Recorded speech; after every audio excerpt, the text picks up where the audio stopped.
जिनको पता होता है उनको भी अधूरा नॉलेज पता होता है। ठीक है, तो आपको घबराना नहीं है, सारी चीजें बहुत अच्छे से डिटेल में कवर होगी, बेसिक से लेके एडवांस तक।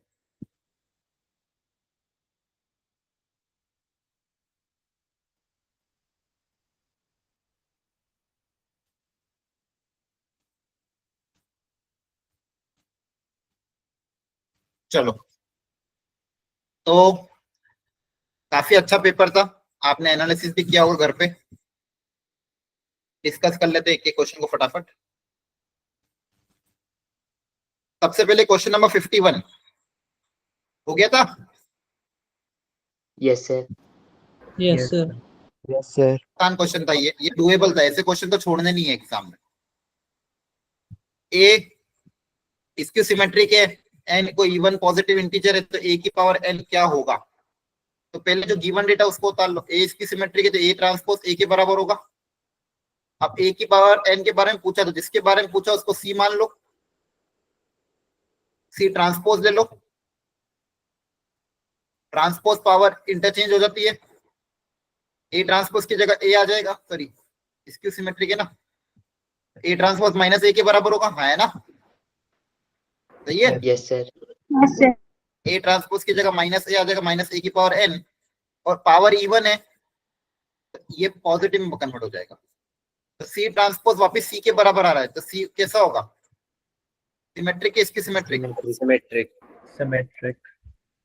ठीक है, तो आपका ये आ जाएगा, क्लियर हो गया। Yes yes sir. Sir. Yes sir. अब क्वेश्चन 52 किया था, a b c p q r x y z, Yes, sir. इसके डिटेल की वैल्यू गिवन है 6। इसको पूछा, आप बताओ इसको कैसे ब्रेक करें ताकि ए क्रिएट हो जाए। ये जो डिटरमिनेंट ऑफ पी दिया हुआ है, क्या क्या दिया हुआ है इसके अंदर, p plus x q plus y r plus z, equal to R2 plus R3। R2 plus R3 करोगे तो सम क्रिएट होगा। सर यहाँ पे हमें गिवन है ना R1 equal to R2 plus में R3। R1 कहाँ इक्वल गिवन है, सर बी वाली मैट्रिक्स में। डी वाली मैट्रिक्स में क्या गिवन है, सर बी वाली मैट्रिक्स में ए के R1 equal to R2 plus में R3। नहीं नहीं, उससे थोड़ी होगा, आपको तो कम करना है, आपको तो एबीसी पी क्यू और एक्स वाई जेड क्रिएट करना है। आप R1 plus R2 plus R3 करोगे तो उससे तो और एक्स्ट्रा चीजें क्रिएट हो जाएगी। और सोचो कम कैसे होगा, कम करने के लिए क्या करना पड़ेगा, सर R3 को R3 माइनस R2 कर सकते हैं। हाँ ये कर सकते, रिड्यूस करो ना, या तो रो को रो में से माइनस करो या रो को कॉलम में से माइनस करो। तो अगर मान लो मैं R3 को चेंज कर रहा हूं, R3 माइनस कोई भी एक रो ले लो, मान लो R2 ले लो या फिर R1 ले लो, एक रो को फिक्स रख लेना बस। ठीक है, तो मान लो मैं रो 1 को फिक्स रख रहा हूं और रो 2 को भी सब्सट्रैक्ट कर दो, करो एक बार ये, देखो इससे क्या बनेगा, रो ऑपरेशन लगाने से डिटरमिनेंट की वैल्यू में फर्क नहीं पड़ता है।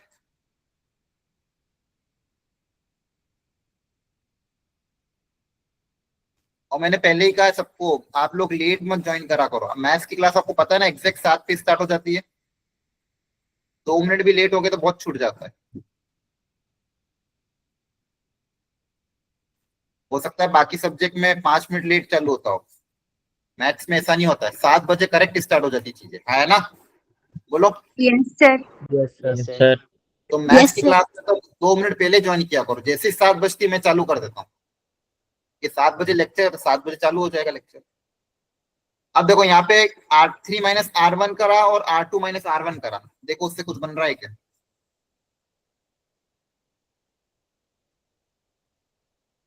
R2 माइनस R1,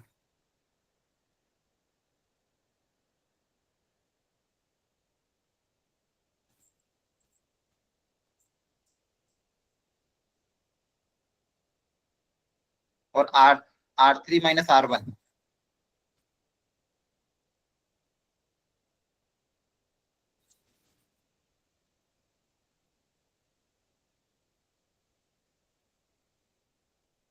ये क्रिएट हुआ।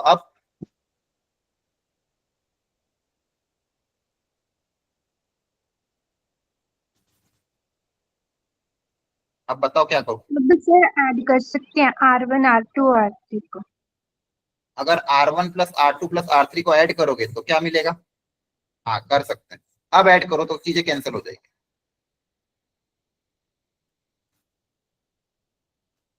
वेरी गुड, बहुत बढ़िया।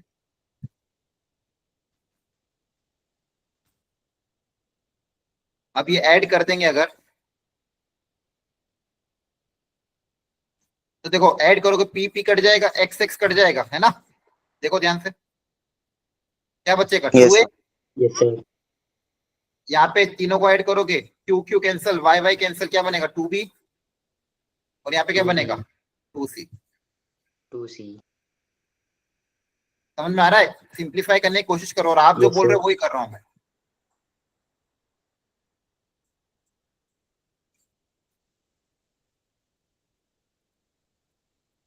अब बताओ क्या करें,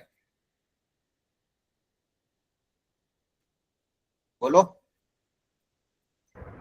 सर 2 कॉमन ले लो। 2 कॉमन ले लो, ठीक है, 2 कॉमन ले लिया। और बोलो।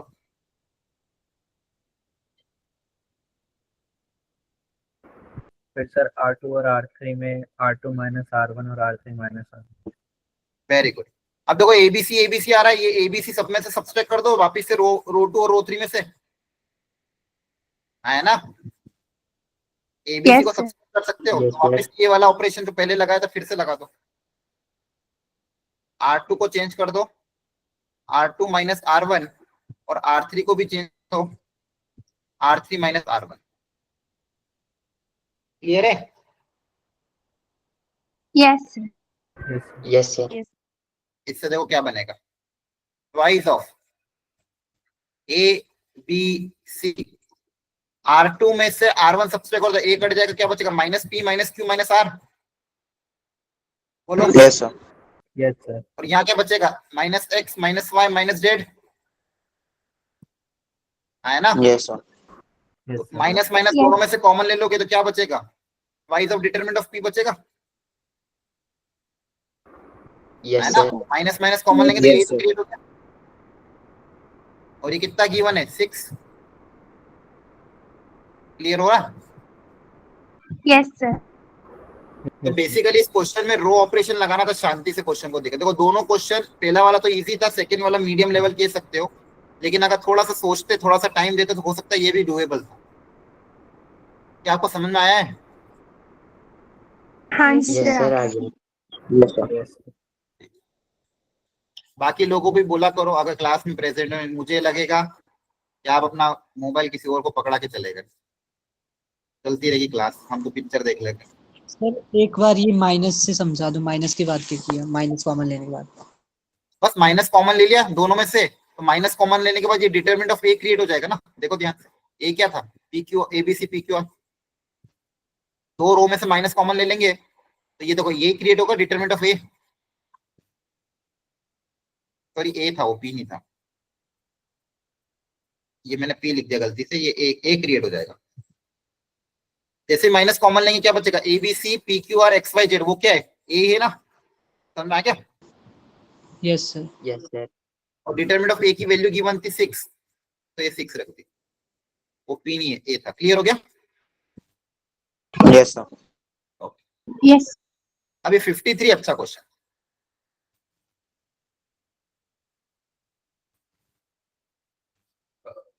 बोला है, ये ग्रेटेस्ट इंटीजर है,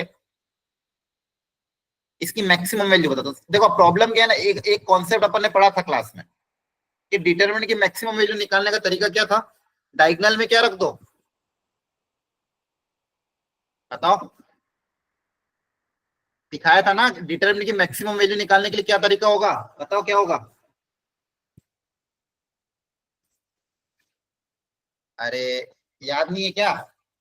नोट करके लिखवाया था कि किसी भी डिटरमिनेंट की मैक्सिमम वैल्यू कब आएगी? जब डायगोनल में मिनिमम हो और नॉन डायगोनल एलिमेंट मैक्सिमम हो। सिखाया था कि नहीं सिखाया था? चलो छोड़ो। अब यहाँ पे प्रॉब्लम क्या, डायगोनल और नॉन डायगोनल दोनों में ए आ रहा है, तो वो वाला कॉन्सेप्ट अप्लाई नहीं कर सकते। पहले इसको सिंप्लीफाई करो,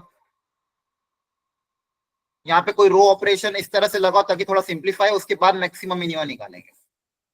दिमाग लगाओ इसमें कौन सा रो ऑपरेशन लगाए ताकि सिंप्लीफाई हो जाए। R1 plus R2 plus R3। Very good Prince. R1 plus R2 plus R3 करेंगे, देखो एक जैसी टर्म क्रिएट हो जाएगी। ये ऑब्जर्वेशन करना, इसलिए मैंने वो क्वेश्चन कराया था आपको क्लास में। ये ऑब्जर्वेशन अगर नहीं कर पाओगे तो सिंप्लीफिकेशन होगा ही नहीं। फिर यहाँ पे देखो सेम टाइप की टर्म नहीं दिख रही आपको, सिमेट्रिकल। Yes sir. अप्लाई करो ये R1 plus R2 plus R3, इससे सेम टर्म क्रिएट होगी, वो कॉमन ले लेना। 3 1 बनेंगे, एक 1 की मदद से बचे हुए 2 1 को 0 बना दो। करो ट्राई जल्दी से। तुषार आप अभी ज्वाइन हुए क्या? Yes sir. क्यों? सर नेटवर्क इशू था। ठीक है। अरे एक ही बात है, कॉलम ऐड करो रो ऐड करो, आंसर सेम ही आएगा। कॉलम ऐड करने से थोड़ी अलग आंसर आ जाएगा करो। ठीक है, बनेगा तो वही टर्म।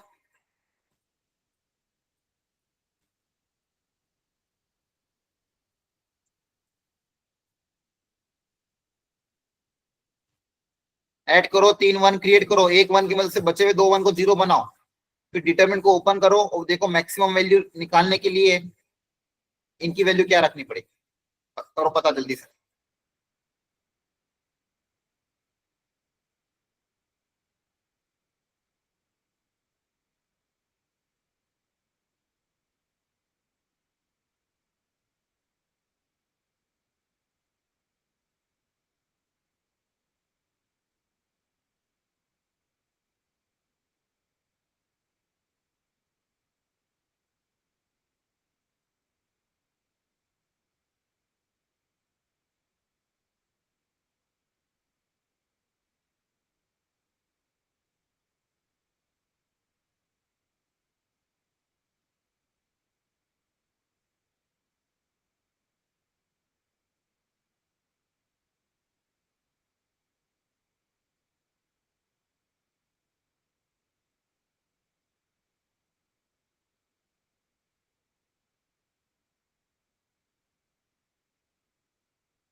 चलो अगर ऐड करोगे A plus B plus C plus 1, I think ये कॉमन आ जाएगा सब में से।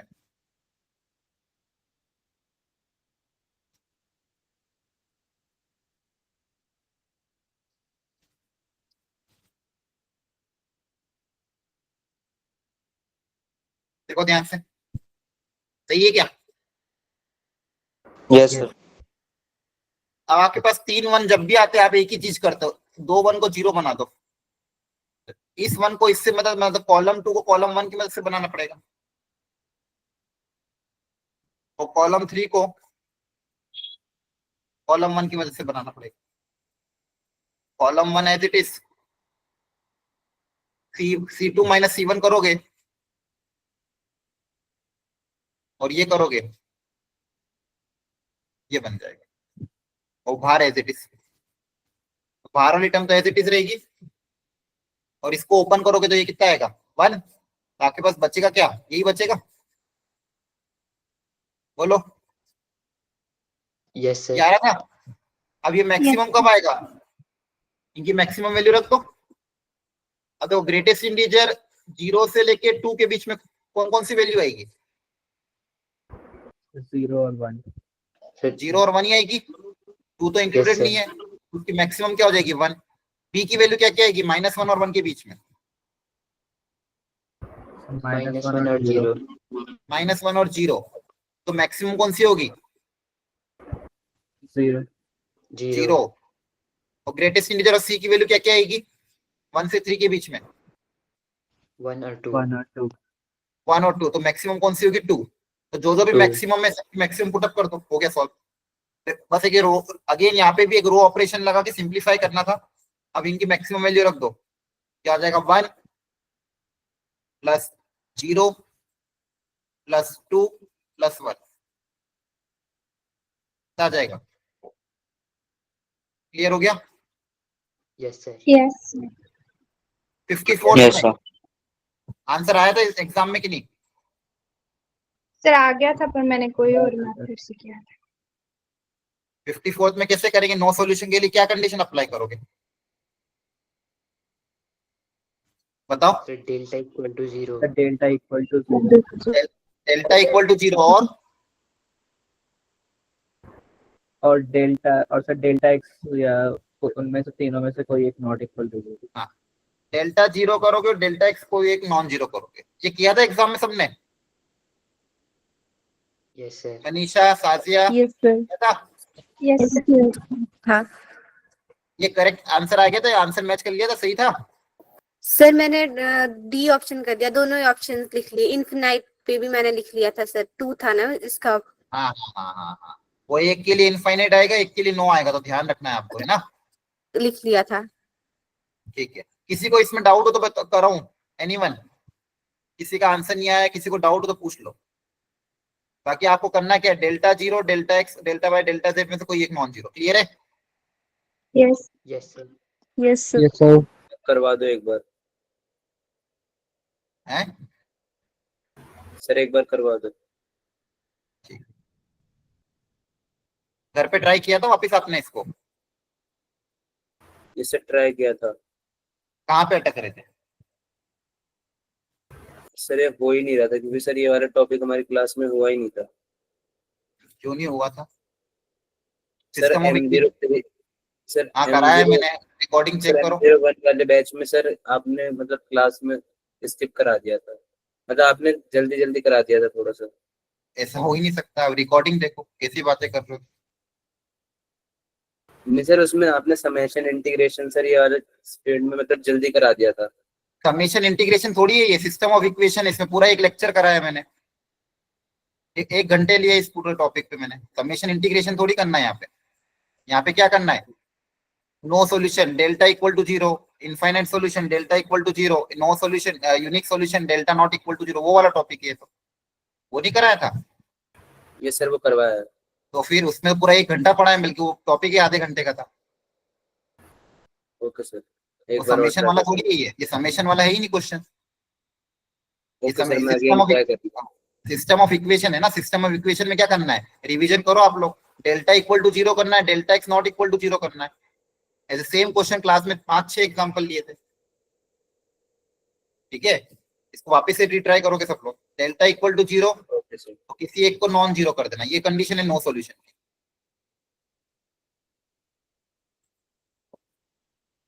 और ध्यान रखा करो, ये टॉपिक मैंने पूरा ढंग से कराया है। समेशन वाले में चलो ठीक है, मैंने लास्ट क्लास में कराया था वो, लेकिन सिस्टम ऑफ इक्वेशन में पूरा एक लेक्चर दिया है। ऐसा कैसे कह सकते हो कि नहीं पढ़ाया। नेक्स्ट, ए दिया हुआ है, U1 U2 दो कॉलम मैट्रिक्स है, और पूछा U1 प्लस U2 क्या होगा। ये एग्जाम में हुआ था कि डाउट है। हो गया था सर, सर हो गया था। हो गया था। ये बहुत इजी क्वेश्चन है। सिर्फ U1 U2 U3 की वैल्यू रखनी। U1 को रखोगे ABC, U1 आ जाएगा। U2 को मान लेना कुछ XYZ, वो भी आ जाएगा, और फिर दोनों को ऐड कर देना। ठीक है, तो अब ये भी अगेन इजी क्वेश्चन था। ऐसे क्वेश्चन एग्जाम में छोड़ने नहीं है, भले दिखने में कैसे भी दिखे। इसको अगेन ट्राई, जिससे नहीं हुआ था ट्राई करना अगेन।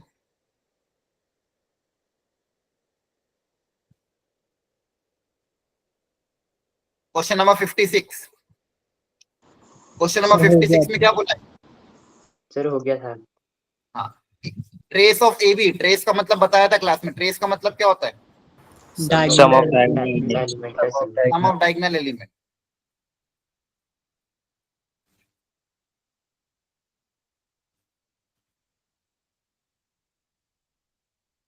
तो ए बी निकालोगे सबसे पहले, ए को बी से मल्टीप्लाई करोगे, ए को बी से मल्टीप्लाई करने पे जो मैट्रिक्स आएगा उसका डायगोनल बताना। अब देखो डायगोनल में एक्चुअली आएंगे क्या, A11 टाइप के element, B11 sorry A22 A33 ये वाला एलिमेंट है, तो इन्हीं को ऐड कर दो। तो ए बी में क्या बनेगा, first row first column, A11 क्या आएगा 3ax², 22 मतलब सेकेंड रो को सेकेंड को पूरा बनाने की जरूरत ही नहीं है ना, मुझे बाकी से कोई मतलब ही नहीं, सिर्फ ट्रेस चाहिए। ए और बी का सेकेंड रो सेकेंड कॉलम करोगे तो क्या आएगा b, third row third column करोगे तो क्या आएगा 6x इंटू सी। सी। क्या ये सही लिखा है? Yes, sir. Yes, sir. Trace of C, trace of C क्या है, x+2 का whole square. Plus 2x plus 5x²। Very good. अब यहां से आपको पता करना a plus B plus C क्या होगा।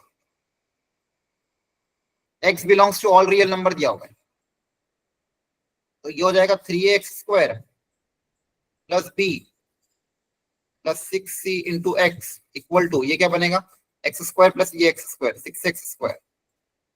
और क्या बनेगा, यहां से आएगा 4x plus 2x 6x plus का 4। क्लियर हो गया? Yes sir. Yes, अब sir. कंपेयर करेंगे। Yes. Yes, sir.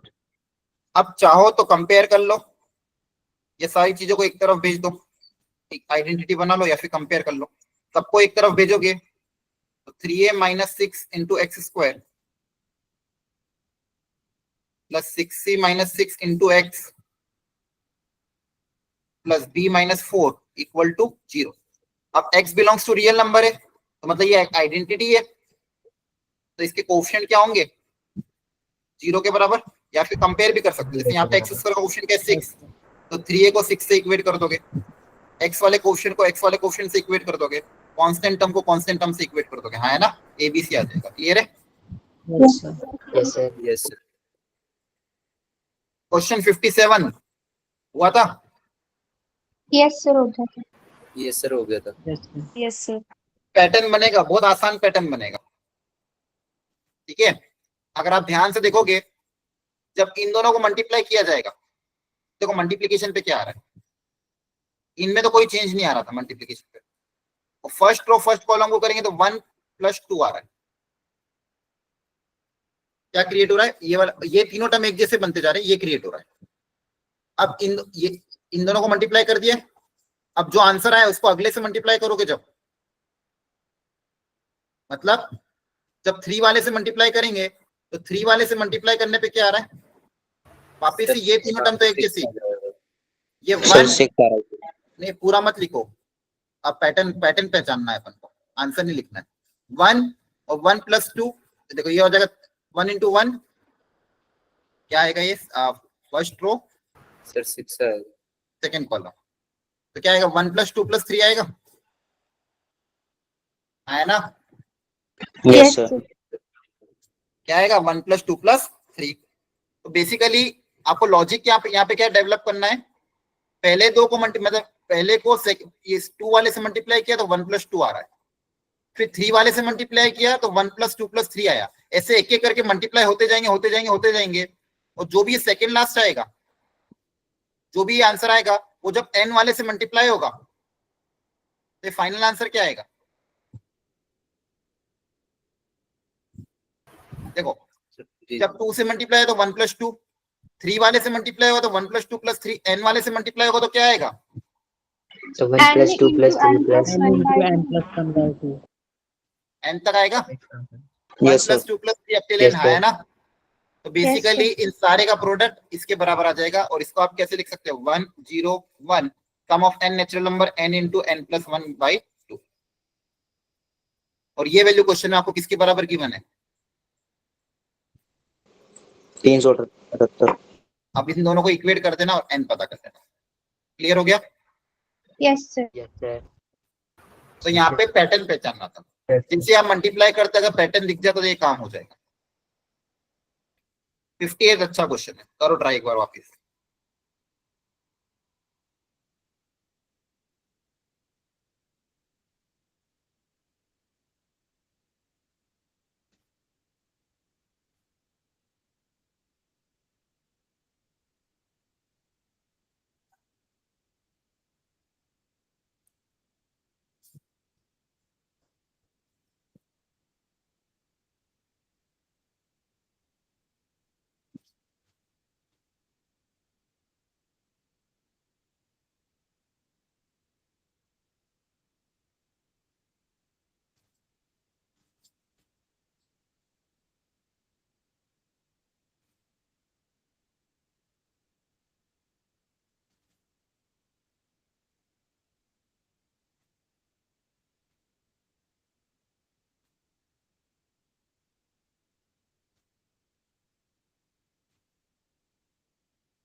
कैसे करेंगे?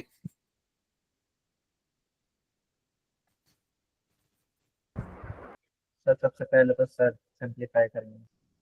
क्या करेंगे? सर सिंप्लीफाई करेंगे sir, R1 plus R2 plus R3। Sir फिर कॉमन निकाल लेंगे उसमें। अच्छा, 1 1 1 क्रिएट होगा, फिर 2 1 को 0 बनाओगे, यही क्या था? यस कर सकते हो, कोई दिक्कत नहीं, ये भी एक तरीका। एक और तरीका है, कुछ स्टैंडर्ड दिख रहा है यहाँ पे, सोचो जरा। एक स्टैंडर्ड, क्योंकि यहाँ पे डिटर्मिनेंट ऑफ ए को 0 करना है, तो एक स्टैंडर्ड डिटर्मिनेंट कुछ दिख रहा है यहाँ पे? Succulent determinant. हाँ, कौन सा वाला? सर सिमेट्री है। सर्कुलेंट नहीं, सिमेट्रिक कौन सा वाला जो मैंने सिखाया था क्लास में, कौन सा स्टैंडर्ड वाला डिटर्मिनेंट है? सर्कुलेंट मतलब सर्कुलेंट ऐसा थोड़ी बोला था, क्या कौन सा दिया था? ए, एग्जाम्पल से बताओ।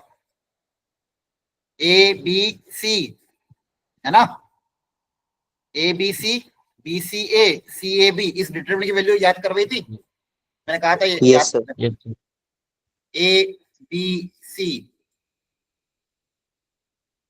B c a, c a b, याद आ रहा है? ये स्टार्टिंग में यस सर। डिटरमिनेंट पढ़ाया था, तब भी बताया था कि ये बहुत स्टैंडर्ड है, इसका रिजल्ट याद रख लेना। इसमें से माइनस कॉमन लोगे, क्या बचेगा? A cube plus B cube plus C cube minus 3abc, याद आ रहा है? Yes sir. और ये भी एक अपने Yes. आप में बहुत बड़ी स्टैंडर्ड आइडेंटिटी, बहुत बार आई है। इसके फैक्टर क्या बनते हैं? A plus B plus C। एक आता है ए प्लस बी प्लस सी, दूसरा क्या आता है?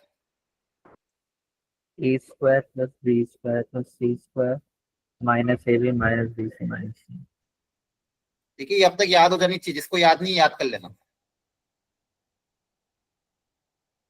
अब ये जो है, इसको भी लिखने का तरीका बताया था, 1/2, बताओ क्या था? 1/2 A minus B, B minus C, C minus A minus B whole square, B minus C whole square plus C minus C whole square। Square. अब बोला क्या ये 0 कब होगा? अब ये 0 कब होगा? या तो ये दोनों फैक्टर 0 में, दोनों में से कोई एक फैक्टर, या तो ये 0 हो या फिर ये 0 है ना। ये चीज 0 कब होगी? दोनों में से कोई एक 0 होगा, मतलब या तो a प्लस बी प्लस सी 0 हो। हमेशा ध्यान रखना, ये क्वांटिटी 0 कब होती है? या तो a प्लस बी प्लस सी 0 या फिर ये 0। और ये 0 कब होगा? जब a equal to B equal to C हो, है ना। ये बेसिक मैथ में कराया था, अगर याद हो तो, बहुत पहले।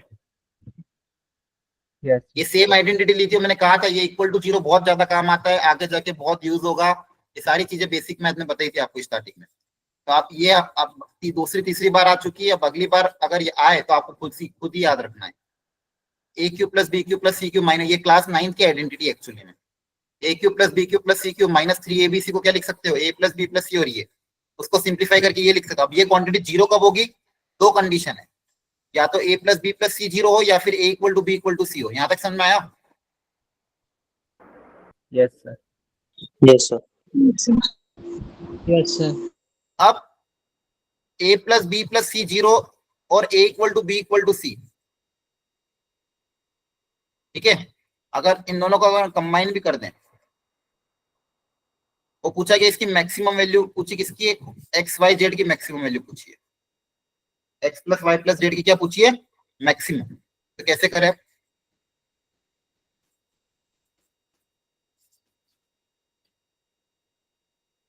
बेसिकली अच्छा एबीसी किसको माना है मैंने, पहले ये तो देखो। यहाँ पे ए क्या हो जाएगा, cos इनवर्स x, ये क्या हो जाएगा बी, ये क्या हो जाएगा सी। इसको एबीसी माना है मैंने, हाँ है ना, ताकि सिमेट्रिकल दिखे। यस इसको एबीसी माना है और ये अपन ने सोचा है। अब cos इनवर्स x, ये कोई ना कोई एंगल होता है, पता है?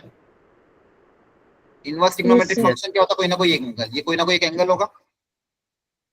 cos inverse y plus cos inverse z,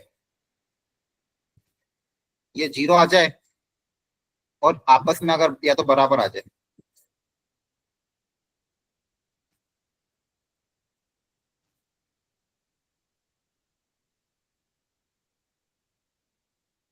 तो बताओ एक्स वाई जेड की वैल्यू क्या रखें। अब देखो ऑप्शन में भी देखोगे तो 0 1 2 और 3 आ रहे हैं।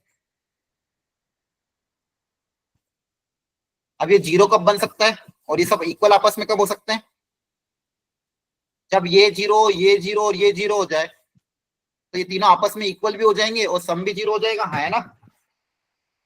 Yes yes sir. Yes sir. cos inverse कौन सी वैल्यू पे 0 डिग्री आता है, 0 रेडियन आता है, 90। Pi by 2 90 degree. काय पे आता है, pi by 2। Pi by 2। Okay. Pi 2 रखेंगे क्या? सर 1 रखेंगे। इनवर्स ट्रिग्नोमेट्रिक फंक्शन में इनपुट क्या जाता है, एंगल जाता है क्या? सर इनपुट 1 आएगा सर, तो आउटपुट फिर आएगा पाई बाय 2 कैसे बोल रहे हो? cos इनवर्स x की वैल्यू, सर आपने पूछा किस पे 1 आता है, उस पे 0 आ रहा है। सॉरी, cos इनवर्स x की वैल्यू आपके पास एंगल 0 आ रहा है, तो आप x को क्या रखोगे, 1 रखोगे ना। किस वैल्यू पे 0 आता है cos इनवर्स, तो 1 पे आएगा ना।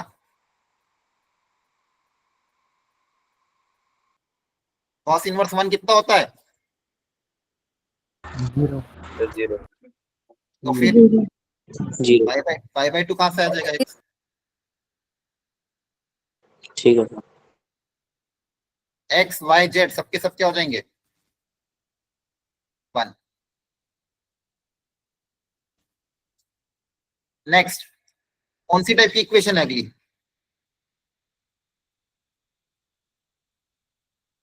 विच वेराइटी है ये, जल्दी बताओ। होमोजेनियस। होमोजीनियस है। होमोजीनियस इक्वेशन में कितने तरह के सॉल्यूशन सिखाए थे, बोलो। Sir 2 sir 2। दो तरह के। होमोजीनियस इक्वेशन कैसे पहचानते हैं, जब भी कांस्टेंट टर्म 0 हो होमोजीनियस इक्वेशन, उसमें दो ही तरह के सॉल्यूशन आते थे, एक तो यूनिक सॉल्यूशन और दूसरा इनफाइनाइट सॉल्यूशन। Infinite solution. मुझे बताओ ये नॉन जीरो सॉल्यूशन वर्ड कहाँ पे यूज होता था, नॉन जीरो सॉल्यूशन मतलब कौन से सॉल्यूशन है, इनफाइनाइट सॉल्यूशन। इनफाइनाइट इनफाइनाइट ये वर्ड लिखा है भी था बुक में। और यूनिक सॉल्यूशन के क्या है, होमोजीनियस का एक यूनिक सॉल्यूशन कौन सा है, x equal to 0 y equal to 0 z equal to 0, वो तीनों को सेटिस्फाई करेगा। और इसको एक नाम से और जानते थे, बताओ क्या नाम दिया था, ट्रिवियल सॉल्यूशन। और इस नॉन जीरो को एक क्या नाम हो जाएगा, नॉन ट्रिवियल, है ना। और इनकी कंडीशन, इनफाइनाइट सॉल्यूशन की condition delta equal to 0, delta not equal to 0। तो नो सॉल्यूशन के लिए क्या कर दोगे, डेल्टा इक्वल टू 0। क्लियर है, आ रहा है समझ में? Yes sir. डेल्टा को इक्वल टू 0 कर देना, फिर देख लेना कौन सा ऑप्शन मैच कर। याद आ रहा है कि नहीं आ रहा है? कराया था क्लास में कि नहीं? Yes sir. हाँ कृष्णा बोलो। सर जो 58 क्वेश्चन है ना, इसमें हमें गिवन है कि डिटर्मिनेंट ऑफ ए 0 है, तो सर हम इसमें किसी एक या रो को किसी कॉलम या रो को 0 बना देंगे, तो सर इसमें हम x की वैल्यू अगर 1 रखेंगे, y भी 1 रखेंगे, z भी 1 रखेंगे, तो सर देखो दो स्टेप वो यहाँ पे सेटिस्फाई कर रहा है, लेकिन ये मेथड सही नहीं है। कोई भी डिटरमिनेंट 0 होने के बहुत सारे कारण हो सकते हैं। हो सकता है दो रो आइडेंटिकल हो सकता है आइडेंटिकल ना होने के बाद भी डिटरमिनेंट 0 हो सकता है। वो हो सकता है इस केस में आंसर मैच कर गया हो, क्या आप इसको अगर 0 से इक्वेट कर दो तो आंसर आ जाए। लेकिन अपन ऐसा हमेशा श्योरिटी से नहीं बोल सकते कि डिटरमिनेंट 0 आ रहा है तो अपन उसको 0 से इक्वेट करें। समझ आ रहा है? Yes sir. वो मेथड सही नहीं रहेगा। इस क्वेश्चन के लिए हो सकता है वर्क कर जाए, लेकिन हर बार वर्क नहीं करे।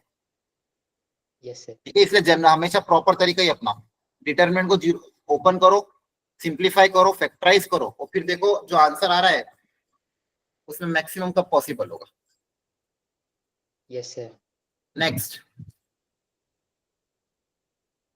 P A I J Q B I J, और ये डिटरमिनेंट ऑफ पी गिवन है 2 के बराबर। पी मतलब A11, A12, A13। ये क्वेश्चन में थोड़ा मिसप्रिंट था, ये डिटरमिनेंट ऑफ क्यू है, बस इतना था यहाँ पे। क्या आप समझ पाए थे? डिटरमिनेंट ऑफ क्यू दिया हुआ है। यस सर, ये क्लास का क्वेश्चन है। यस सर, आपने करवाया था। क्लास में भी कराया था। ये एक्चुअली इसलिए कराया था ताकि ये समझ में आ जाए। मेरे को मिसप्रिंटिंग हो गई थी और एक दिन पहले ही पता चली मेरे को मिसप्रिंटिंग है।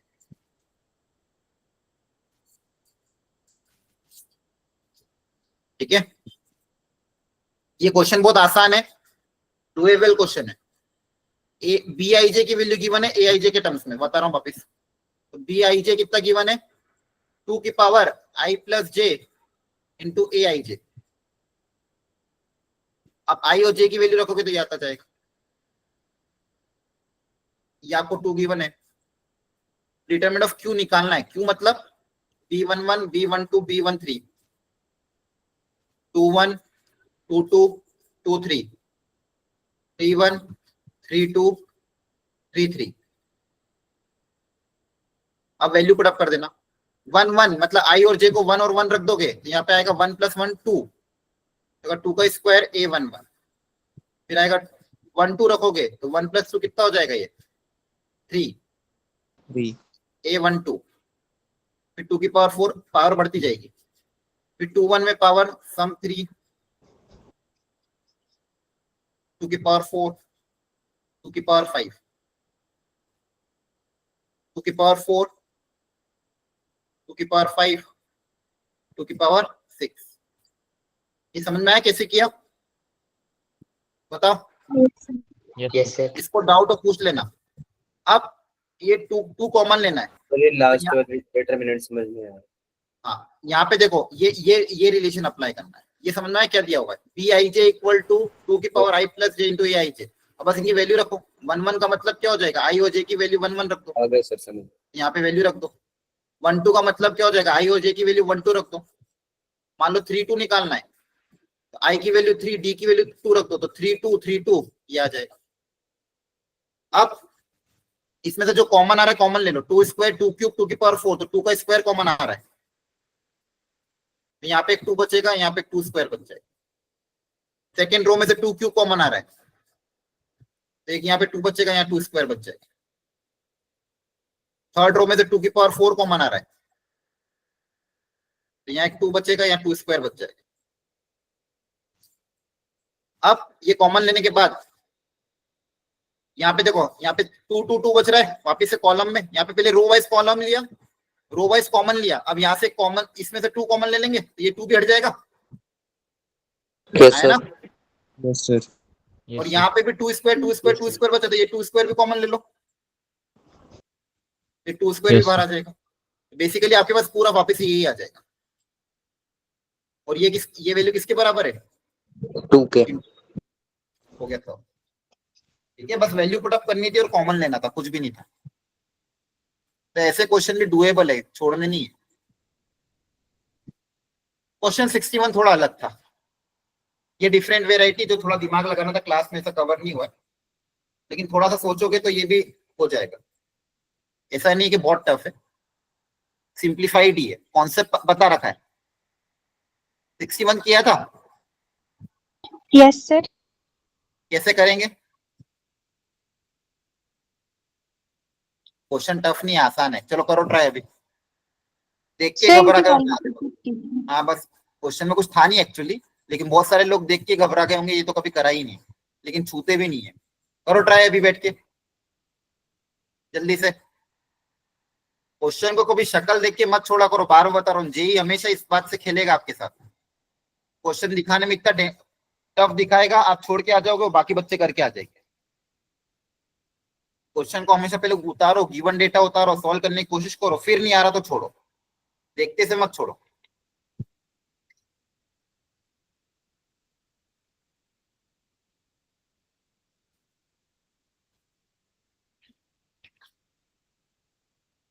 करो ट्राई एक बार। जिसने 61 कर लिया है, वो बच्चे हुए दोनों में से जो नहीं हुआ वो कर लो। बैठना मत, ट्राई करते रहना।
बहुत आसान क्वेश्चन है, इतना टाइम लगना ही नहीं चाहिए। बहुत सारे लोगों ने थम्स डाउन करा था, बल्कि क्वेश्चन बहुत आसान था। और ऐसा भी नहीं कि क्लास में कॉन्सेप्ट ना सिखाया, सिर्फ क्वेश्चन दिखने में अलग था, लेकिन चीजें क्लास में सब सिखा रहे। हो गया सॉल्व? Yes sir. कुछ नहीं करना था यहाँ पे। देखो ए इक्वल टू क्या दिया हुआ है, X upon Y minus Z. इसको उधर भेज दो, क्या जाएगा, A Y minus A Z equal to X. यहाँ से आपके पास इक्वेशन क्या बनेगी, पहली equation X minus A Y plus A Z equal to 0। Second equation इसी तरह से क्या बन जाएगी, bx plus y bx minus z equal to 0. bx plus y minus z equal to 0, tx minus cy minus z equal to 0। कौन से type की equation है? अरे कौन से टाइप की इक्वेशन है? होमोजेनियस। इतना टाइम कैसे लग जाता है? Non zero solution. Non zero मतलब इनफाइनाइट डेल्टा क्या करोगे, equal to 0 sir minus tough हमारे था क्या ये, बोलो? No, sir. No sir. तो फिर डेल्टा को sir. 0 से इक्वेट करना, ab plus bc plus ca की वैल्यू आ जाएगी। सिंप्लीफाई करना उसको प्रॉपर्ली। नेक्स्ट 62 भी आसान, नॉन ट्रिवियल बोल दिया वापस से। अच्छा ये क्या वापस वही दे दिया क्या? अब देखो ये तो सेम टाइप है। अरे है ना? Yes sir Yes sir. Bonus हो गया आपके लिए, एक पे एक फ्री वाला ऑफर है। मतलब क्वेश्चन थोड़ा अलग है, लेकिन वेराइटी वही है। Yes sir. Yes sir next summation में क्या बोला था, समेशन क्या होता है, किसी एक रो में या किसी एक कॉलम में डिस्ट्रीब्यूट हो जाता है, हाँ है ना? बस Yes, sir. वेरिएबल कौन है? आर। यहाँ पे आर कहाँ पे दिख रहा है आपको? फर्स्ट रो में। तो यहाँ समेशन चला जाएगा, बस हो गया सॉल्व। क्लियर है? सिखाया था ना क्लास में, इतना तो बताया था कि समेशन क्या होता है, किसी एक रो में बढ़ जाता है। बोलो। सर अब basic Yes, sir. Concept apply करने समेशन के, क्लास 11 का कॉन्सेप्ट, अब समेशन का basic concept. Summation addition subtraction में अलग अलग हो जाता है, तो जगह summation r minus summation 1। Summation r का मतलब क्या है? 1 + 2 + 3 अप टिल n, और कहां तक जाना है? m तक, है ना? m × m + 1/2। क्लियर है? ये समेशन आर हो जाएगा। Yes, sir. Minus summation 1। Summation 1 का मतलब क्या है? 1 + 1 + 1 + 1। m 1 को m टाइम सेट करोगे तो कितना आ जाएगा? m। ये पहला वैल्यू आ गया। सेकंड क्या बोला था? Summation of m c r, sum of the binomial coefficient कितना होता है? 2n, याद रखना आप। सारे बाइनोमियल कोएफिशिएंट का सम कितना होता है? 2n, पता होना चाहिए। सम ऑफ ऑल बाइनोमियल कोएफिशिएंट कितना होता है? 2n। और लास्ट में क्या था? समेशन 1। ये तो वापस वही आ गया। ये कितना आ जाएगा? m। और यहाँ पे n की जगह क्या है? m है। इनकी वैल्यू पुट अप कर देना। तो देखो ध्यान से, यहाँ पे एलसीएम लोगे तो कितना आएगा? ये जब 2 to 2 कैंसिल हो गया तो m² ही बचेगा सिर्फ ये। Yes, sir. M² बचेगा सर। तो ये पहला वाला समेशन की वैल्यू कितनी आ गई? m²। सेकंड समेशन की वैल्यू 2m, और थर्ड समेशन की वैल्यू m। यहाँ पे क्या है? m² - 1, 2m, और m + 1। यहाँ पे क्या है? sin² m², sin² m, sin² m + 1।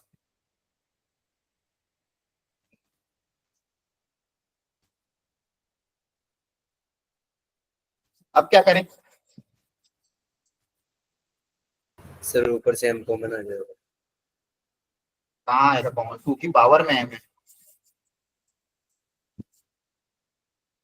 Sorry sir.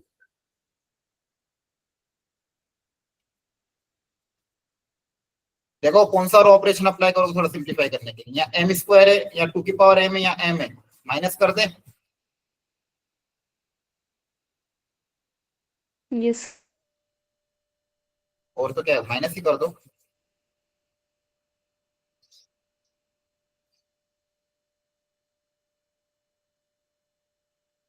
हाँ सर, ठीक है। माइनस करोगे तो कितना आ जाएगा? -1 0 1।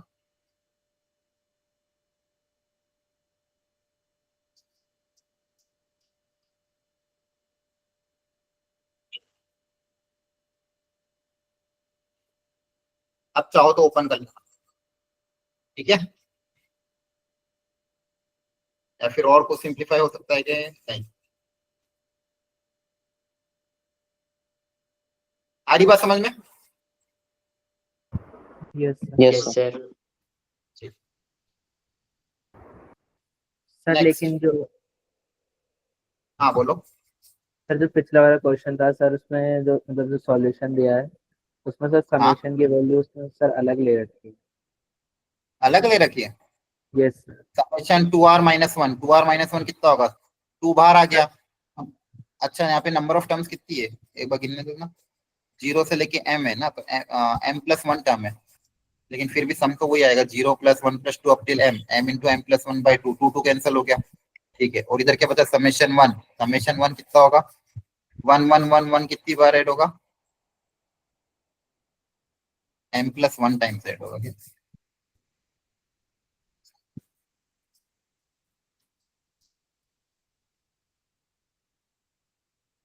हाँ, एक गलती हो गई शायद। हाँ, सर इसमें मैंने सर अभी, m + हाँ 1 हाँ, टर्म एक छोटी सी मिस्टेक, सुनो सुनो।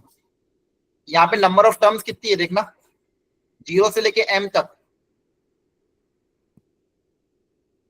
बताओ नंबर ऑफ टर्म्स कितनी है? m sir + m + 1। m + 1 है। यहाँ पे मैंने नंबर ऑफ टर्म्स m ले ली, बस ये गलती होगी। मैंने लगा 1 से लेके m, 1 से लेके m तक m टर्म्स होती है, और 0 से लेके m तक कितनी टर्म्स होगी? m+1 होगी। बोलो। Yes. यस तो ये जो 1 है, ये 1 कितनी बार ऐड होगा? m+1 टाइम्स, है ना? Yes. यस सर तो m+1 टाइम्स 1 1 1 को m+1 टाइम्स ऐड करोगे तो कितना आएगा? m+1 आएगा।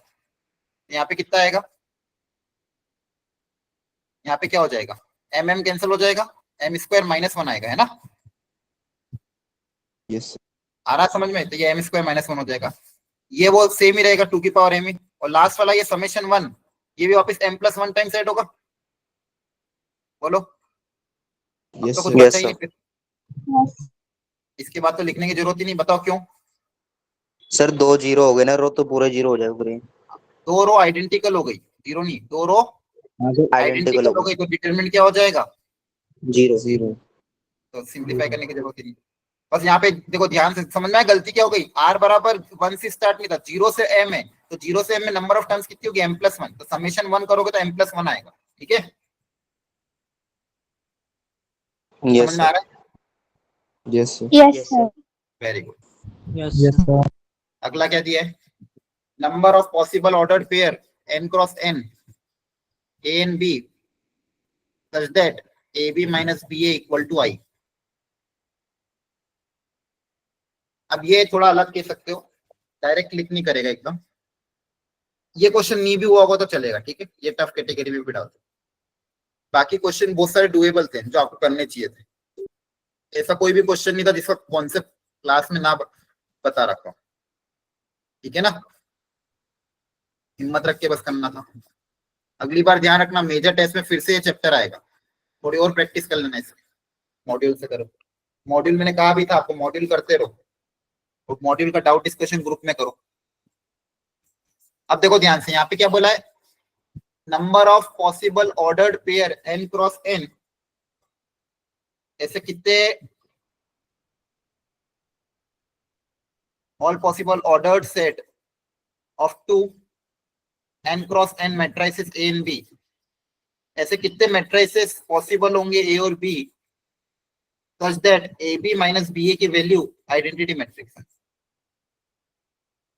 हाँ, अब इसको करने का तरीका क्या है? या तो आप A और B अज्यूम कर लो, A और B क्या कर लो? अज्यूम। अगर अज्यूम करोगे तो थोड़ा सा लेंदी जाएगा, क्योंकि n क्रॉस n है तो बहुत अज्यूम तो कर नहीं सकते। A भी अज्यूम करोगे, B भी अज्यूम करोगे, फिर प्रोडक्ट करना पड़ेगा। अगर मान लो 2 क्रॉस 2 दिया होता तो चलो ठीक है अज्यूम कर लेते, 3 क्रॉस 3 तक भी अज्यूम कर सकते। n क्रॉस n में अज्यूम करेंगे तो लेंदी जाएगा। मतलब कहीं ना कहीं कोई ना कोई प्रॉपर्टी ही अप्लाई करनी पड़ेगी ताकि अपना कुछ ना कुछ सिंप्लीफाई हो। तो ए बी और बी ए में ऐसी कौन सी प्रॉपर्टी है? मैं देखो सोचने का लॉजिक सिखा रहा हूँ, कैसे अप्रोच करना है, ठीक है? अप्रोच करने का तरीका क्या है वो सिखा रहा हूँ मैं आपको। क्वेश्चन टफ है नो डाउट, बस सीखो इसको। अब ए बी माइनस बी ए में ऐसा मैं कौन सा कॉन्सेप्ट अप्लाई करूं ताकि थोड़ा सिंप्लीफाई हो जाए? अब मुझे एक चीज पता है कि जब हम ए और बी को मल्टीप्लाई करो या बी और ए को मल्टीप्लाई करो, मैट्रिक्स तो चेंज हो आ जाते हैं, लेकिन अगर आप देखोगे डायगोनल क्या आते हैं? हमेशा सेम आते हैं। ए को बी से मल्टीप्लाई करो या बी को ए से मल्टीप्लाई करो, डायगोनल एलिमेंट दोनों टाइप के मैट्रिक्स में सेम आएंगे, ए बी और बी ए में, है ना? आप ए को बी से मल्टीप्लाई करो, कुछ ना कुछ डायगोनल एलिमेंट आएंगे, बी को ए से मल्टीप्लाई करो, कुछ ना तो बाकी एलिमेंट हो सकता है चेंज होंगे, लेकिन डायगोनल एलिमेंट दोनों के क्या होंगे? इक्वल। तो ए बी और बी ए के डायगोनल एलिमेंट इक्वल है, उससे फायदा क्या होगा? मैं क्या करूँ, उसका अगर मैं ट्रेस ले लूं ए बी माइनस बी ए का, तो इसके डायगोनल एलिमेंट और इसके डायगोनल एलिमेंट क्या हो जाएंगे? सेम। तो दोनों को जब माइनस करूंगा तो डायगोनल एलिमेंट क्या हो जाएंगे? 0 हो जाएंगे। बताओ। यस सर 0 आ जाएगा। डायगोनल एलिमेंट क्या आ जाएंगे माइनस करने पर? 0। और डायगोनल एलिमेंट का सम करूंगा तो सम कितना आ जाएगा? 0 आ जाएगा। तो एलएचएस में जो मैट्रिक्स है ए बी माइनस बी है, उसके ट्रेस की वैल्यू क्या आ रही है? 0 आ रही है। और अगर दो मैट्रिक्स इक्वल है तो उनका ट्रेस भी आपस में इक्वल होना चाहिए। Yes. और बताओ मुझे आइडेंटिटी मैट्रिक्स का ट्रेस कितना आएगा? 3. आइडेंटिटी मैट्रिक्स में डायगोनल एलिमेंट क्या होते हैं? 1 1 1 1 1 1 1, लेकिन अप टिल n टाइम्स। तो इसका आज क्या आ Yes, sir, जाएगा? M आ n आ जाएगा। Yes sir n cross n है ना, तो n आ जाएगा। अब देखो n तो 0 के Yes. बराबर नहीं, तो यहाँ पे एलएचएस और आरएचएस बराबर आ रहे हैं क्या? नहीं। बोलो।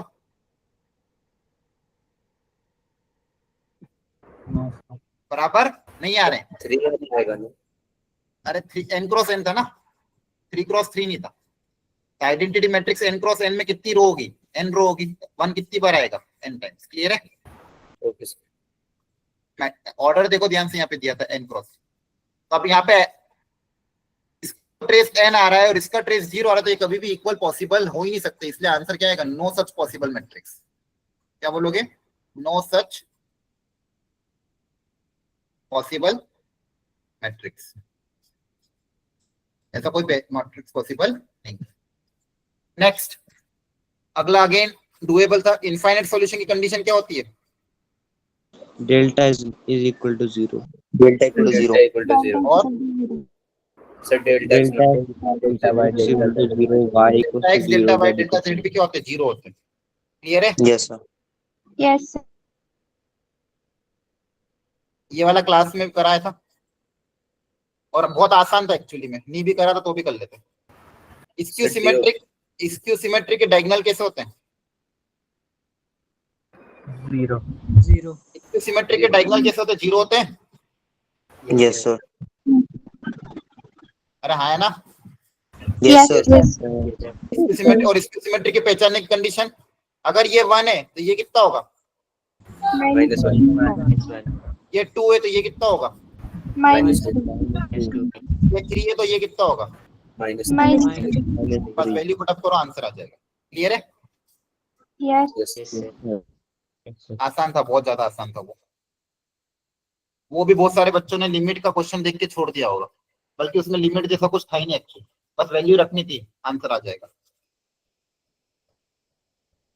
पहले मुझे भी लगा था लिमिट को देख के कि हो सकता है लिमिट का हो, इसलिए फिर मैंने लिया था क्लास में, कभी लिमिट्स का क्वेश्चन आ गया, लेकिन एक्चुअली उसमें लिमिट का कुछ कॉन्सेप्ट था ही नहीं। स्क्यू सिमेट्रिक का बेसिक कंसेप्ट अप्लाई करना था, वो वैल्यू पुट अप करनी था, आंसर आ जाता। क्लियर हो गया? Yes sir. Yes sir. Yes sir. Okay, next 67 delta 1 minus delta 2 पूछा था, ये कैसे करें? सर ये डायरेक्ट भी हो जा रहा था कैसे? सर, डिटर्मिनेंट निकाल के माइनस करके। अच्छा, डिटरमिनेंट निकाल के माइनस करने पे आ रहा है आंसर? यस सर, वैसे ही किया था और आंसर ठीक आया था। लेकिन मैंने नहीं देखा क्वेश्चन ये। सर रो ऑपरेशन से करा था। कौन सा रो ऑपरेशन अप्लाई करे बताओ? सर पहले R1 और R3 को स्विच कर देंगे। R1 इंटरचेंजेस टू R3, एक बार रो को इंटरचेंज करने पे माइनस साइन लगाना पड़ेगा बाहर, है ना? बोलो। सॉरी, अच्छा रो को करना था, मैंने कॉलम को कर दिया, सॉरी। R1 और R3 को इंटरचेंज करना है ना इसमें? ठीक है, करके देख लेते हैं। आप जो बोल रहे हो वही कर रहा हूँ, देख लेना बाकी लोग भी सही है गलत। तो R1 R3 को इंटरचेंज करोगे तो यहाँ आ जाएगा 4x 2y 2z 2d EF 2a b और e, ये माइनस बाहर आ गया।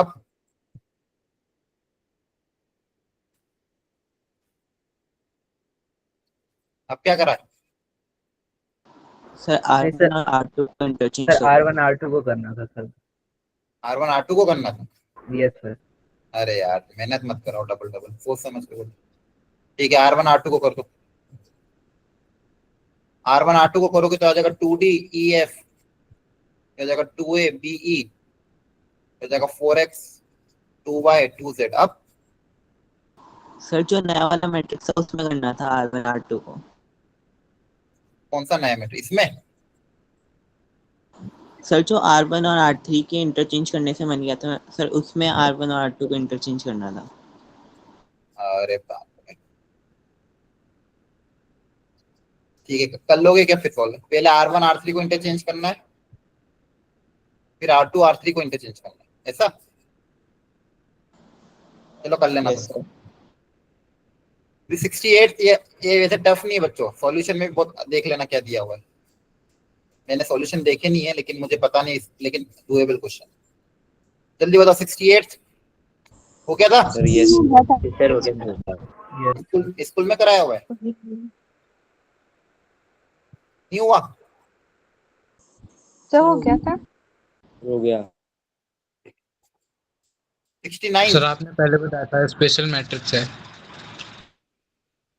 ये बताया था कि मैंने, अरे हाँ, यस सर 58 में। Yes, sir. इक्वल टू, हाँ क्लास में से 2 क्वेश्चन करे थे अपने, A B equal to B A equal to A square A के बराबर आता है, बी स्क्वायर बी के बराबर आता है, वो ये। Yes yes sir. Sir. Yes, sir. Very good, बहुत बढ़िया। 69 69 में तो बहुत लंबा चौड़ा को दिया हुआ है। चलो करो ट्राई, एक बार और कर लो अभी बैठ के। सर हो गया था पर बहुत लेंदी गया। हो गया था सर ये। लेंदी क्या था क्या? Yes sir. चलो एक बार और कोशिश करो, कुछ शॉर्ट मेथड हो तो।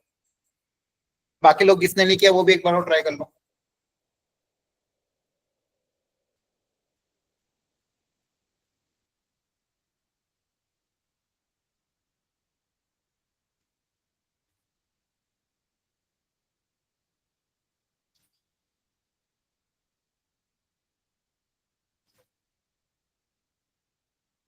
जिसको डाउट हो 67 68 में तो वापस पूछ लेना, और नहीं तो घर पे एक बार और ट्राई।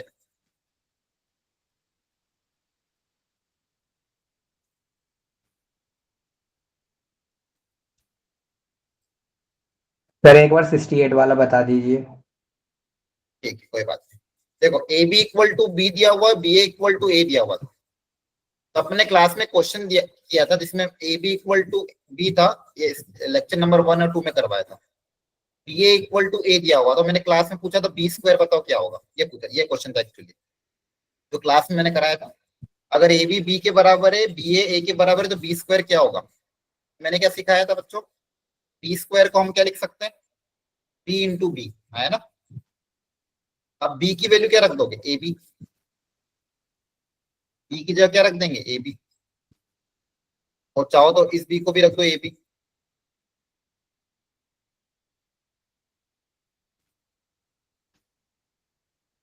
अब एसोसिएटिव प्रॉपर्टी एप्लीकेबल होती है, इन दोनों को कंबाइन करना, तो इन दोनों को कंबाइन कर लो, कितना हो जाएगा? बी ए को क्या लिख सकते हैं? ए के बराबर, है ना। और बी एज इट इज, देखो मैं कर क्या रहा हूँ, सुन लो ध्यान से वापिस से। बी स्क्वायर को लिखा पहले बी इंटू बी, ये समझ में आया? बोलो। Yes sir. Yes. बी, यहाँ पे एक जो बी था, बी को हम क्या लिख सकते हैं? ए बी के बराबर। ए बी और इस बी को भी ए बी लिख दिया। अब क्या करें, जो मिडिल के दो हैं उनको कंबाइन करा, बी ए को। तो बी ए को क्या लिख सकता हूं मैं? ए के बराबर। देखो क्वेश्चन, बी ए Yes, की जगह sir. क्या लिख सकते हैं? ए, और ये वाला ए एज इट इज, ये वाला बी एज इट इज। मेरे पास ये आ गया। अब वापस क्या क्रिएट हो गया? ए बी क्रिएट हो गया। ए बी मतलब क्या है? बी। तो इसकी जगह क्या आ जाएगा? वापस बी आ जाएगा। वापस क्या बन गया? A b. और ए बी को वापस क्या लिख सकते हो? B. तो बी स्क्वायर बी के बराबर आ रहा है। इसी तरह से सिंप्लीफाई करने पे ए स्क्वायर ए के बराबर आ जाता है। तो ए स्क्वायर प्लस बी स्क्वायर क्या आ जाएगा? A plus B. A plus. Yes sir, आगे सर। हाँ, जेड दिया हुआ है, पी दिया हुआ है, जेड बोला है p into q inverse. Q is a square matrix, transpose of adjoint of q into p is equal to काय के बराबर है। अच्छा ये निकालना है, बाकी तो डेफिनेशन की। अच्छा सिर्फ यही निकालना है ना, adjoin of q into P का ट्रांसपोज निकालना है ना। बोलो। Yes sir. मुझे लगा यहाँ पे नीचे और कुछ भी है, भाई ये तो सब डेफिनेशन है, तो कुछ काम का ही नहीं है, तो पता है ऑलरेडी आपको, पता है ना। Yes sir. Yes sir. Yes, sir. फिर भी जेई में वो देते हैं, इनकेस अगर आप भूल जाओ तो ये लिख के दे देते हैं। आपको सिर्फ इसकी वैल्यू निकालनी है, adjoin of q into P का ट्रांसपोज। अब ट्रांसपोज मतलब सिर्फ डायगोनल एलिमेंट से मतलब है, इनके डायगोनल एलिमेंट क्या होंगे? 1 1 2 2 3 3 वालों से निकालो डायगोनल एलिमेंट का सम।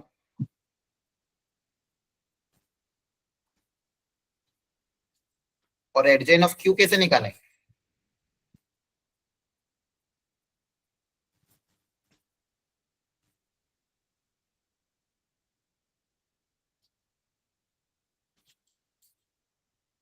सर क्यू तो दे ही नहीं रखा, तो ऐड करना पड़ेगा क्या उसके एलिमेंट्स? नहीं, इससे सोचो। सर ये रिलेशन दे रखा है ना, यहाँ से क्यू मैट्रिक्स निकल जाएगी। हाँ, यहीं से निकालना पड़ेगा, इस रिलेशन की मदद से क्यू निकालना। कैसे निकाले इस रिलेशन की मदद से क्यू, बताओ?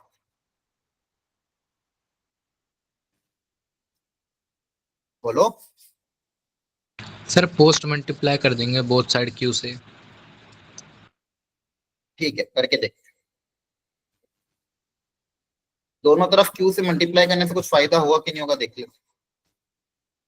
पीछे से मल्टीप्लाई करना, दोनों तरफ अगर मैं क्यू से मल्टीप्लाई करूं बैक साइड से, इधर बनेगा जेड क्यू इक्वल टू, ये तो आई बन जाएगा, आई पी आ इंटू जाएगा। पी। अब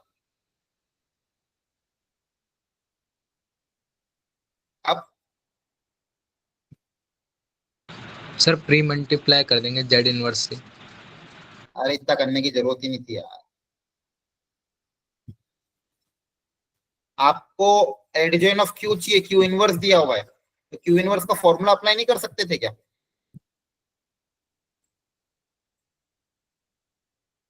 क्यू इनवर्स का फॉर्मूला क्या होता है? 1 upon determinant of No, sir, Q 1 into upon adjoint determinant of Q adjoint to Q upon determinant of. तो फिर बताओ, अब यहाँ पे adjoin of q into P यहाँ से क्रिएट नहीं हो पा रहा है क्या?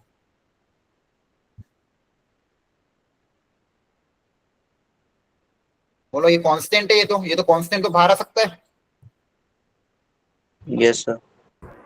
Yes sir. मैट्रिक्स मल्टीप्लिकेशन में कांस्टेंट को तो ऐसे ही बाहर आ जाएगा। मान लो मैंने ऐसे लिखा है a multiply by 5 times b matrix, तो इसको 5 टाइम्स ab मैट्रिक्स तो लिख ही सकता हूँ ना मैं, है ना? 5 तो Yes, बाहर आ sir. जाएगा ना। Yes sir. तो आपके पास क्या है, ये आ गया। आप डिटरमिनेंट ऑफ क्यू को भले उधर भेज दो, तो p into adjoin of Q इसके बराबर है determinant of q into Z के बराबर। बोलो, यस अगर ये दो मैट्रिक्स इक्वल है तो क्या इनके ट्रांसपोज भी इक्वल होंगे, सॉरी हाँ ट्रेस भी इक्वल होंगे? Yes sir. Yes, sir, होंगे। Yes sir. Yes, sir.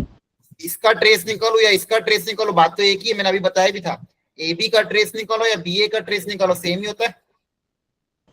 Yes, sir. आपको क्या निकालना है? Trace of determinant of q into Z. तो ये बेसिकली क्या होगा, ये आपका जेड है, इसमें अगर मान लो डिटरमिनेंट ऑफ क्यू में, डिटरमिनेंट ऑफ क्यू को अभी के लिए के मान लो, क्यू को क्या मान लो के। तो बेसिकली क्या है, ट्रेस ऑफ के इंटू जेड।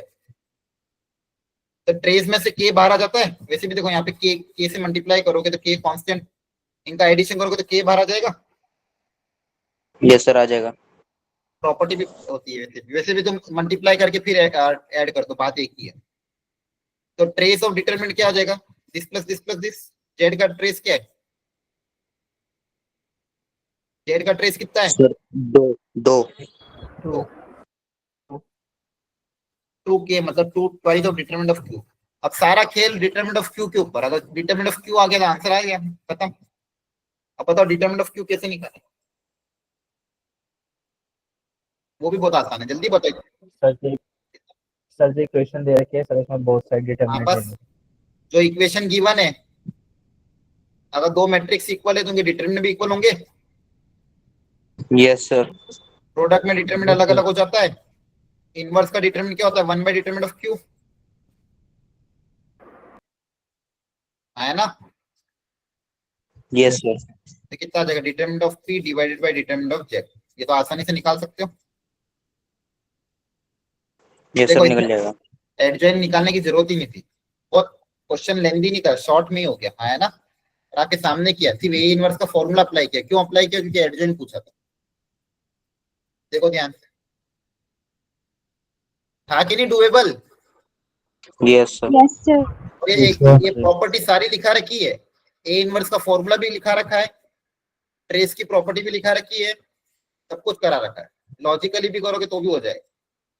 इसलिए पेपर आज डिस्कस इसीलिए किया है, पूरा टाइम इसलिए दिया ताकि आपको ध्यान रहे कि पेपर कितना अच्छा रहता है, और अपन अगर इसको घर जाके वापस से रीअटेम्प्ट ना करे तो कितना नुकसान होता है। इसलिए सारे क्वेश्चन बहुत अच्छे थे। पेपर बनाने में बहुत मेहनत लगती है, एक एक क्वेश्चन को 10 जगह से छाट छाट के बनाना पड़ता है ताकि सारी वेराइटी कवर होता है। और अगर उसको आप ईमानदारी से ना दो और बस मान लो पेपर के दिन ही छुट्टी मान लो, नेट से चीटिंग करके दे दो, पेपर देने के बाद वापस रीअटेम्प्ट ना करो, तो वो जो पेपर बना है वो फिर आपके लिए कोई वैल्यू नहीं करेगा, और उसकी कीमत बहुत एक्चुअली में। ठीक है, कहीं पे भी टेस्ट सीरीज अगर मान लो जेन्युइन टेस्ट सीरीज खरीदते हो जेई की, 15 से 20 हजार रुपए लगते हैं, पता है आपको ना? कोई कोई कोचिंग तो 40 हजार भी ले लेती है, और फिर भी पेपर वैसे नहीं बनते जैसा चाहिए रहता है। तो अगर आपको कोई पेपर मिल रहा है, मतलब एक पेपर मतलब बहुत बड़ी बात है, वो वेस्ट नहीं होना चाहिए, उसका सही इस्तेमाल होना चाहिए। वो सही इस्तेमाल कब होगा? जब वो प्रॉपर तैयारी के साथ उस पेपर को दोगे, जो क्वेश्चन नहीं बने उनको घर जाके 2 बार रीअटेम्प्ट करोगे, जब तक सॉल्यूशन देखना नहीं है। बहुत सारे बच्चे तो डायरेक्ट सॉल्यूशन देख लेते हैं। 2 बार रीअटेम्प्ट करो, नहीं बन रहा फिर एक बार रीअटेम्प्ट करो, फिर थोड़ी देर 4-5 घंटे का गैप रखने के बाद फिर से रीअटेम्प्ट करो, और फिर क्लास में डिस्कस करो, ताकि आपको पता चलेगा आपने जो 3 गलत तरीके अपना चौथा सही तरीका क्या था। यही सही तरीका होता है पेपर डिस्कस करने। और आपको मैंने स्टार्टिंग में बताया था जब आपका ओरिएंटेशन हुआ था कि हर टेस्ट के बाद डायरी में टेस्ट का एनालिसिस लिखो कि क्या टेस्ट का एनालिसिस है, क्या क्या चीजें गलत हुई है, क्या क्या चीजें सही हुई है, कौन सा क्वेश्चन इंपॉर्टेंट था, कौन सा क्वेश्चन लेस इंपॉर्टेंट। अब जैसे ये चैप्टर हो चुका है, इस चैप्टर में आपने कम से कम 3 से 4 डीपीपी सॉल्व करी है, ये टेस्ट पेपर सॉल्व किया है, कुछ पीवाईक्यू सॉल्व किए होंगे, कुछ मॉड्यूल के क्वेश्चन सॉल्व किए होंगे। हो सकता है कुल मिला के पूरे मैट्रिसेस डिटरमिनेंट में क्लास नोट्स मिला के सब मिला के 100 क्वेश्चन सॉल्व किए। उन 100 क्वेश्चन में से आपके हिसाब से इंपॉर्टेंट 20-25 क्वेश्चन कौन से हैं, वो लिस्ट भी आपके पास बननी चाहिए, ताकि जब आप दिसंबर में इसकी तैयारी करो तो आपको पता रहे कि क्या करना है। आ रही बात समझ में? Yes sir. सारी चीजें आपको अभी बहुत लाइटली लग रही होगी, जब नवंबर दिसंबर आ जाता है, एग्जाम को 1 महीना रहता है, जनवरी का जो फेज रहता है तब रहता है कि यार मैट्रिसेस डिटरमिनेंट रिवाइज करना है, कौन से क्वेश्चन करूं। क्वेश्चन तो बहुत सारे हैं, ऑनलाइन देखोगे तो हजारों क्वेश्चन है, बुक खोलोगे तो भी 100-200 क्वेश्चन है। उस समय क्या काम आएगा? उस समय ये सब चीजें काम आएंगी। ये टेस्ट पेपर, इस टेस्ट पेपर में मेरे से ये 8 क्वेश्चन नहीं हुए थे, ये 8 क्वेश्चन मुझे रिपीट करना है। जो 4 डीपीपी है, उन 4 डीपीपी मुझसे ये 10 क्वेश्चन नहीं हुए थे, इन 10 क्वेश्चन को रिपीट करना है। क्लास इलस्ट्रेशन में 3 इलस्ट्रेशन बहुत अच्छे थे, ये 3 इलस्ट्रेशन रिपीट करना है। मतलब पूरे चैप्टर में से ये टॉप 25 क्वेश्चन है, जिनको अगर मैं करूंगा तो मेरा पूरा चैप्टर रिवाइज हो जाएगा। और वो शॉर्ट नोट्स आपके इस चैप्टर के फिर थोड़े टाइम बाद शॉर्ट नोट्स भी बनने चाहिए। इसका चैप्टर टेस्ट हो चुका है, अब इसका शॉर्ट नोट रेडी होना चाहिए अगले वीक तक। चलो ये देखो फटाफट बचे हुए क्वेश्चंस।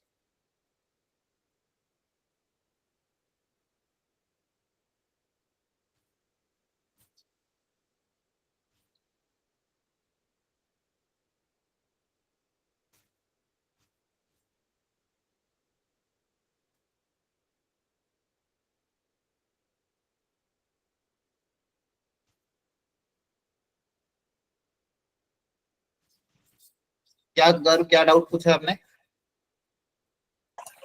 सर जैसे ट्रेस में मैट्रिक्स है वो मल्टीप्लाई हो रही है, तो उनका ऑर्डर हम आगे पीछे कर सकते हैं ना? जैसे ए बी है तो उसको बी ए लिख सकते हैं।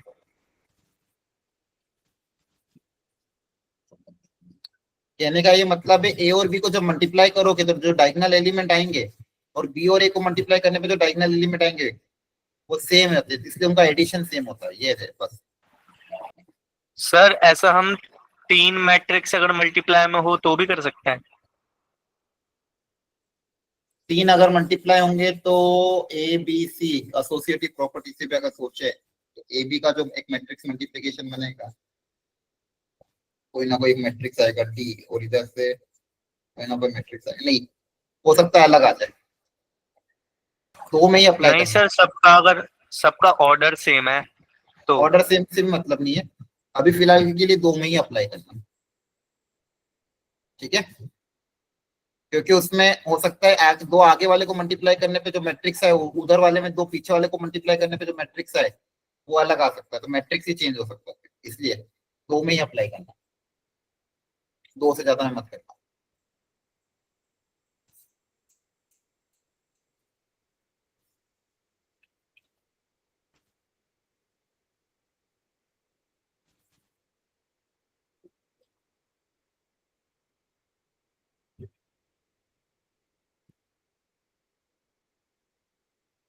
चलो अब क्या था ये 70 में, ए आई जे A into A transpose equal to 4i. If this equal to 5 lambda determinant of A plus I, then lambda की वैल्यू क्या होगी?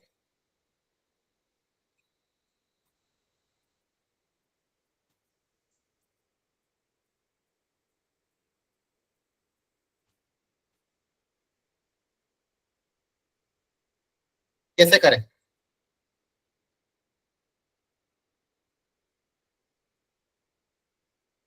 सर इसमें हम जो है कॉलम में फर्स्ट कॉलम में ए से मल्टीप्लाई करेंगे, सेकंड में बी से, फिर थर्ड में सी से, उसके बाद फिर हम इसमें रो वाइज जो है ना कॉमन निकाल लेंगे ए बी सी।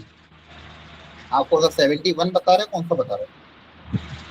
अच्छा तो 72 बताया। 72 थोड़ी, मैं तो 70 पूछ रहा हूँ। सर डिटर्मिनेंट निकाल लेंगे ए ट्रांसपोज, वो जो इक्वेशन दी हुई। नहीं, थोड़ा और आसान तरीका होना चाहिए। सर बोथ साइड डिटर्मिनेंट निकाल देंगे ना। हाँ, उससे क्या होगा? उससे डिटरमिनेंट ऑफ ए की वैल्यू आएगी, फिर उसे इक्वेट कर देंगे 5 लैम्डा, ये जो दिया हुआ है। आपको तो ए प्लस आई दिया हुआ है।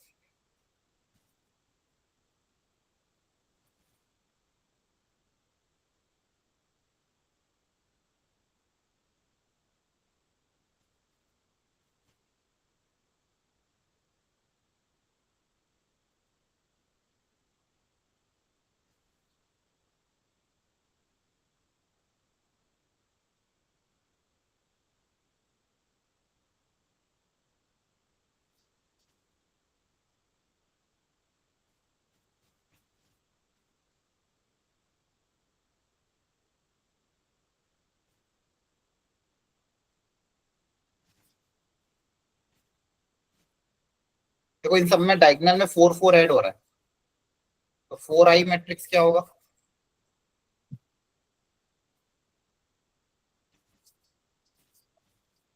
ये होगा।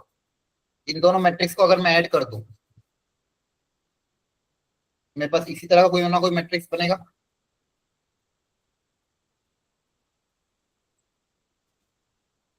है ना? बोलो। Yes sir.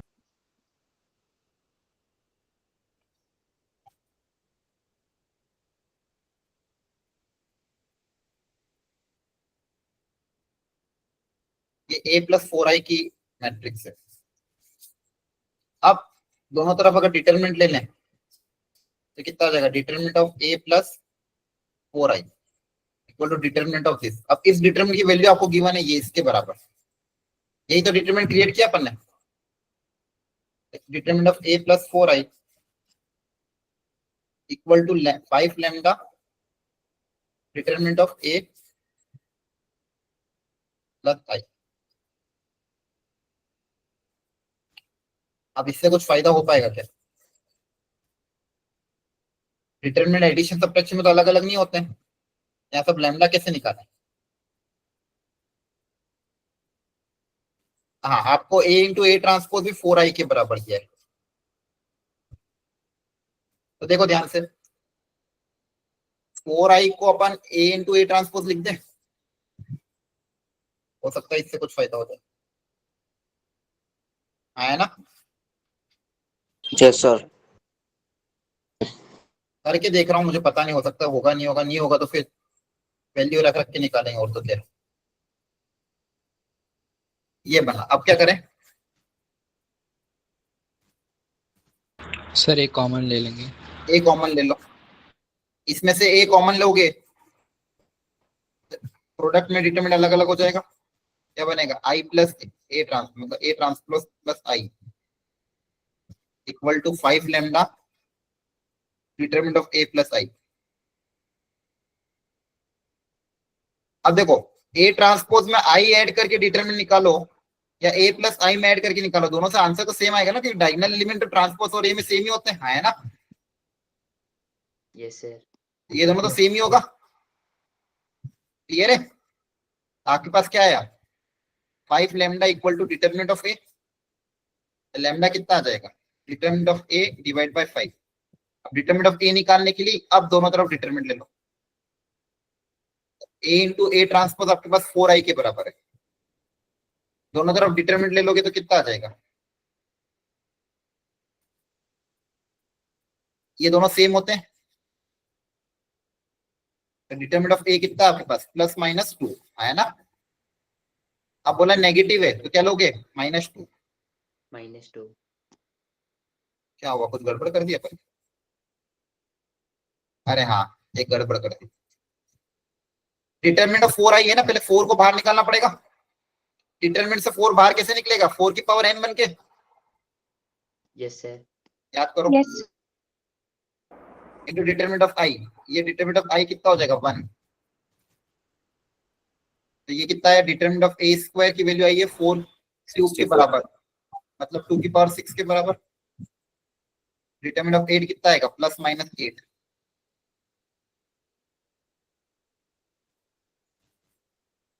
चेक कर लेना।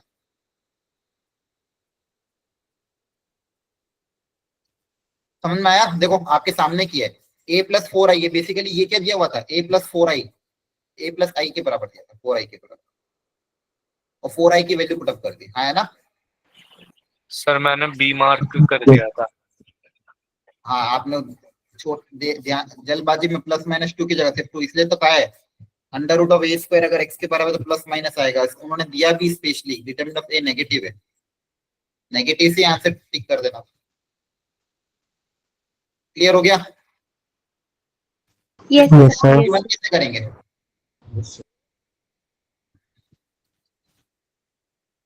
सेवेंटी वन में कौन सी प्रॉपर्टी अप्लाई करें? सर 8 पॉजिटिव क्यों नहीं दिया हमने? क्या हुआ? सर 8 पॉजिटिव क्यों नहीं दिया? क्योंकि क्वेश्चन में दिया हुआ determinant of A less than 0। देखो ध्यान से, ओके सर।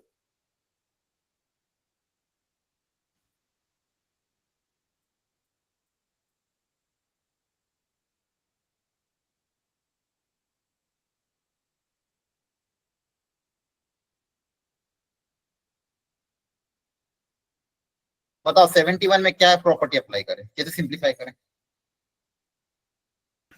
सर मैंने तो इसे एक्सपेंड कर दिया था, फिर वो एक फैक्टर में आ गया था, फिर उसमें आइडेंटिटी बन गई थी। एक्सपांड नहीं है, बिना एक्सपांड के कुछ ना कुछ तो होगा। सर इसमें सबसे पहले R1 plus R2 plus R3 कर सकते हैं रो को। उससे पर क्या बनेगा? AB plus QC plus RB, सब रो में अलग अलग बनेगा पर। यस सर, फिर सर सिर्फ सारे कॉलम को प्लस कर देंगे तो सर फिर बन जाएंगे। रो को ऐड करोगे, फिर कॉलम को कौन सा ऐड करोगे? सर सबसे पहले सारी रो को एक रो में प्लस कर देंगे, फिर सारी कॉलम को भी एक ही कॉलम में प्लस कर देंगे।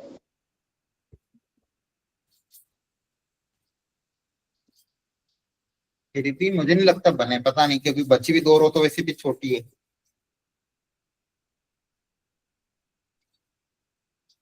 और कुछ अच्छे क्वेश्चन एक्चुअली। ये 72 तक लॉजिक बताया था क्लास में।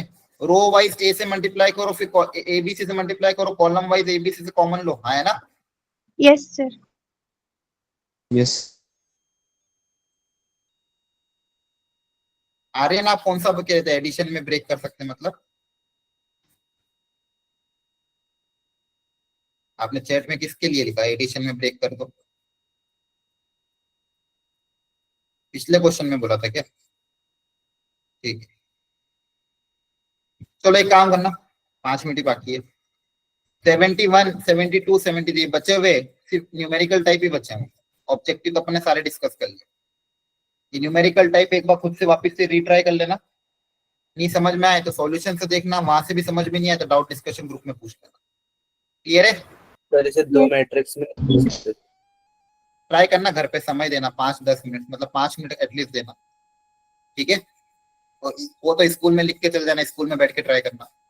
ऐसा भी कर सकते हो कभी कभी, मान लो घर पे टाइम नहीं मिल रहा, 5 क्वेश्चन ही है, एक कॉपी में लिख के चल जाओ, स्कूल में फ्री पीरियड हो, बैठ के वहां सॉल्व करो।